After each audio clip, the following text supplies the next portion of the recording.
बिस्मिल्लाहिर्रहमानिर्रहीम। दोस्तों, आप देख रहे हैं मेरा यूट्यूब और Facebook channel doctor Umar Farooq astrology. दोस्तों, वक्तन फ़क्तन वीडियो लगाता हूँ और दोस्तों के बड़े मैसेजेस आते हैं, जायचे बनने के लिए माशाल्लाह आ रहे हैं। मैंने जैसे पहले अर्ज़ किया आप लोगों से कि दोस्तों, एस्ट्रोलॉजी इल्म नजूम दुनिया का कदीम तरीन इल्म है और इस इल्म में किसी भी सवाल का जवाब दिया जा सकता है, बशर्त ये है कि एस्ट्रोलॉजिस्ट अपने इल्म को जानता हो, उसका जायचा खुला हो। एक वक्त आता है जब एस्ट्रोलॉजी का जायचा बंद होता है तो वो जायचा एस्ट्रोलॉजर को कह रहा होता है कि अब तुम्हें किसी बात का पता नहीं है, तुम आम इंसान हो, तुम्हारा इल्म बंद हो चुका है, लिहाजा कोई बात ना करना। अनलेस 2 या 3 सवाल हैं उनका वो जवाब दे सकता है, उसके अलावा वो किसी चीज़ का जवाब नहीं दे सकता। और अगर वक्ती जायचे में भी वो वक्त आ जाए तो वो माजरत करता है कि जी मैं आपके सवाल का जवाब नहीं दे सकता। ये एक इल्मी बात है। दूसरी बात यह है दोस्तों, हमने जो जायचे में हम हमेशा बयान करते हैं, हालात हाज़ा की बजाय हम अपने सियारगान को पढ़ते हैं। सियारगान को पढ़ने के बाद हम इनके आने वाले असरात की बात करते हैं। जैसा मैंने अर्ज़ किया था कि मुल्क अज़ीज़ पाकिस्तान में इंशाअल्लाह आहिस्ता आहिस्ता बेहतरी आएगी, क्योंकि ये जो 4 सितारे हैं खुशहाली के, ये आ चुके हैं, अब अलग अलग होना शुरू हो चुके हैं। और इसमें मैंने अर्ज़ किया था कि जो मुश्तरी है वो पाकिस्तान के जायचे के तीसरे खाने में 26 मई 2024 को दाखिल हो जाएगा। दोस्तों, जब ये यहाँ दाखिल होगा मुश्तरी, तो मैं आपको एक बात बता दूँ कि यहाँ पे इसकी इंतहाई पॉजिटिव कम्युनिकेशंस तमाम सियारगान के साथ होना शुरू हो जाएगी। एक सिर्फ सितारे के साथ ही नहर सूरत हाल आ सकती है इस साल में, और वो आएगी ज़ुहल के साथ उसकी नहर से नज़र। वो जब उसके नज़दीक पहुँचेंगे तब हालात और वाक़यात देख के इंशाअल्लाह उसके बारे में बात करेंगे। करंटली जो जायचा है, इस वक्त का जो जायचा है, वो ये कह रहा है कि ये जो तब्दीली का अमल है, जो मैंने अर्ज़ किया था कि पाकिस्तान में एक तब्दीली का हाल चलेगा जो बहुत गहरा होगा। आप देखिए आज सियासतदान कहाँ खड़े हैं, उनके हालात क्या हैं, कौन सी बात कर सकते हैं, कौन सी बात नहीं कर सकते, इनके बस में कुछ भी नहीं है। और ये मैं एक बात और अर्ज़ करता चलूँ कि एस्ट्रोलॉजी जो है ये हालात पे बात नहीं करती, ये अपना रास्ता बताती है कि हमारा अंदाज़ा ये है कि सितारे इधर से इधर जा रहे हैं, तो हम इंशाल्लाह वही बयान करने की कोशिश करते हैं। 19 मई से लेके 21 मई तक जो सियारगान हैं, वो उनमें से तब्दील होने वाले सियारे हैं, उनमें सबसे पहला सितारा जो तब्दील होगा, सूरज तब्दील हो जाएगा। सूरज अब बुर्ज जौज़ा में चला जाएगा, बुर्ज सौर से बुर्ज जौज़ा में जाएगा, और यहाँ पे जब वो पहुँचेगा तो ये पाकिस्तान के जायचे के पहले खाने को नाज़र हो जाएगा। तो ये जो पाकिस्तान के जायचे के जब ये पहले खाने को नाज़र होगा तो यहाँ पे हम इसको ताकतवर गिनेंगे और ये आने वाला वक्त बेहतरी की सिमत में लाएगा। और दूसरी बात ये है कि जिसके लिए मैं स्पेशल वीडियो बना रहा हूँ, वक्त से पहले आपको बताने की कोशिश कर रहा हूँ कि आप गौर कीजिएगा कि एस्ट्रोलॉजी कह रही है कि नेपच्यून हौत में पाकिस्तान के जायचे के 12वें खाने में रिवर्स होने जा रहा है, और जो ही नेपच्यून रिवर्स होगा इस हुकूमत के ख़िलाफ़ खुफिया हाथ मुतहरक हो जाएगा जो इसको गिरा देगा। ये हुकूमत चलती नज़र नहीं आती।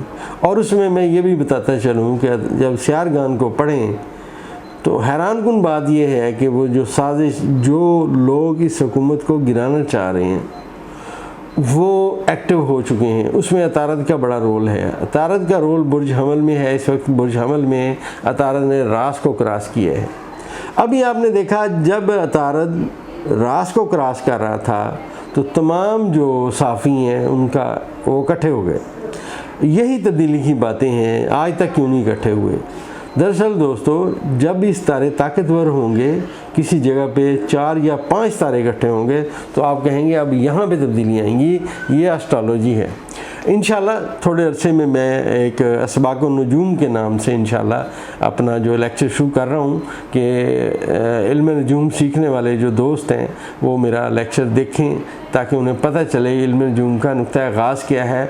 और उसी में हम ये बात करेंगे कि कैसे सितारे आज से कई 100 साल पहले कई सदियां पहले उन्होंने क्या बात की और क्या होगा, कैसे कैसे सितारे आए, कैसे कैसे सितारे चले गए, नुक्ता आगाज़ क्या था, नुक्ता अंजाम क्या था। तो इस नुक्ता अंजाम के हवाले से अगर देखा जाए तो नुक्ता अंजाम में जो सितारे हैं वो एक तो नेपच्यून बैठा हुआ है जो 29 दर्जे पे है। दोस्तों ये ऐसे समझिए कि पाकिस्तान जो है अपने बहरान के आखिरी हिस्से से निकल रहा है। जो ही नेपच्यून अपना बुर्ज तब्दील करेगा, वो जब करेगा तो मैं आपको बता दूंगा, आज 11 मई एस्ट्रोलॉजी के हिसाब से जो नेपच्यून है वो बुर्ज हौत के 29 दर्जे पे है। तो अभी ये यहाँ रिवर्स होगा थोड़े अरसे में, तो इस हुकूमत के जाने का जब ये रिवर्स होगा ऐलान होना शुरू हो जाएगा। इसके ख़िलाफ़ जो ताकतें हैं वो मुतहरक होंगी और इनको यहाँ से जाना पड़ेगा। और दूसरी सबसे बड़ी बात ये है कि मुश्तरी जब अपना बुर्ज चेंज करेगा, मुश्तरी अपना बुर्ज चेंज करके वो जोज़ा में मैंने अर्ज़ किया जाएगा। बुर्ज जोज़ा बेसिकली अतारद का बुर्ज है। जैसे मैंने आपसे अर्ज़ किया कि वो तमाम लोग जो साफ़ी हज़रात थे वो इकट्ठे हुए, अब जो अतारद है वो बुर्ज जोज़ा जिसका ये मालिक है वहाँ पे ये मुश्तरी के साथ किरान करेगा। और आपने जजेस को भी देख लिया कि जजेस अब दिन ब दिन ये जो अतारद है इसके घर में मुश्तरी आ रहा है। अतारद कम्युनिकेशन का सितारा है जो अदलिया के सितारे के साथ अब किरान करेगा। और ये जो किरान है ये अभी 2 सितारों का नज़र आएगा आपको। यहाँ पे 2 सितारे इकट्ठे होंगे, जो अतारद है वो और उसके बाद मुश्तरी और सॉरी एक साथ ज़ोहरा भी आएगा। जब यहाँ पे ज़ोहरा आ जाएगा, अतारद आ जाएगा और मुश्तरी यहाँ पे होगा, तो ये जो वक्त आएगा जो मैं अर्ज़ कर रहा हूँ कि मई के 21 मई के बाद जो सियारगान की तब्दीली की बातें सियारगान कर रहे हैं, वही दरअसल ये तीनों सितारे वही हैं जो तब्दीली की बात कर रहे हैं। और ये आने वाले वक्त में एक तो अदलिया स्ट्रॉन्ग होगी, सहाफ़ी जो हैं वो मजबूत होंगे, कम्युनिकेशन के वे दुरुस्त होंगे। और तीसरी सबसे बड़ी बात ये है जो मैंने अर्ज़ किया था कि फार्म 47 वाले अब अपना मुंह देखेंगे। आपने देखा पहला फ़ैसला अदलिया ने दिया है और उन्होंने जो बंदर बांट की गई थी सीटों की, वो उन्होंने कहा कि ये कालादम करार दी जाती है और स्पीकर पंजाब असम्बली ने उनको डी नोटिफाई कर दिया है। और आने वाले वक्त में अभी ये मज़ीद फार्म 47 वाले अपने घर का रास्ता लेते हुए नज़र आएंगे। दरअसल ये जो 3 सियारगान का किरान बुर्ज जोज़ा में हो रहा है, ये कम्युनिकेशन की बातें करेगा। इस हुकूमत के ख़िलाफ़ दरअसल ये एक बहुत बड़ा आप समझिए कि एक वक़ुआ रूनमा हो रहा है इन सितारों की वजह से। ऐसे समझिए कि एक पेपर शाया होने की सिमत में है कि इनके ख़िलाफ़ इनके कारनामों का एक पेपर शाया हो रहा है। और आने वाले वक्त में जिन्होंने मैंने अर्ज़ किया था कानून को हाथ में लिया, जिन्होंने कानून को कानून नहीं समझा, अपने इख्तियारात का नाजायज़ इस्तेमाल किया, अब आने वाले वक्त में वो भुगतेंगे।